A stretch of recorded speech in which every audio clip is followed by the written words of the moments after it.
Bible గ్రంథంలో ఒక మాట ఉంది, అనుమానముతో తినువాడికి దోషం అట. నిజమే. దీనివల్ల నాకు మంచి జరగదు, ఏదో అయిపోద్ది అని తింటే గ్యాస్ట్రిక్ వచ్చేస్తుంది. ఇష్టపడి తిన్నది అబ్జర్వ్ అయిపోద్ది, ఇష్టపడి తిన్నది బాగా అరుగుతుంది. భయపడుతూ తిన్నది అరగదు. అంటే మన బాడీ దాన్ని యాక్సెప్ట్ చేయాలి అంటే మన బాడీలో చక్కటి రసాయనాలు విడుదలయ్యి మెదడు దానికి అంగీకరించి మెదడు దాన్ని ప్రొడ్యూస్ చేయడానికి, మన పొట్ట దాన్ని యాక్సెప్ట్ చేయడానికి చాలా దగ్గర సంబంధం ఉంది. కాబట్టి అనుమానముతో తినువానికి అది దోషము అనే పదప్రయోగం ఎందుకు చేయబడిందంటే, నువ్వు తినేదానికి కూడా అనుమానం ఉండకూడదు, విశ్వాసంతో ఉండాలి, నమ్మకంతో ఉండాలి. అంటే మనఃపూర్వకంగా చేయాలి.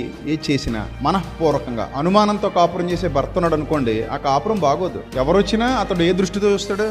అనుమానంతోనే చూస్తాడు. ఇక పాలోడు వచ్చినా, పెరుగోడు వచ్చినా, చుట్టాలు వచ్చినా, బంధువులు వచ్చినా, తెలిసిన వాళ్ళు వచ్చినా, తెలియలేని వాళ్ళు వచ్చినా కూడా అతని మనస్సు నిండా ఏముంది?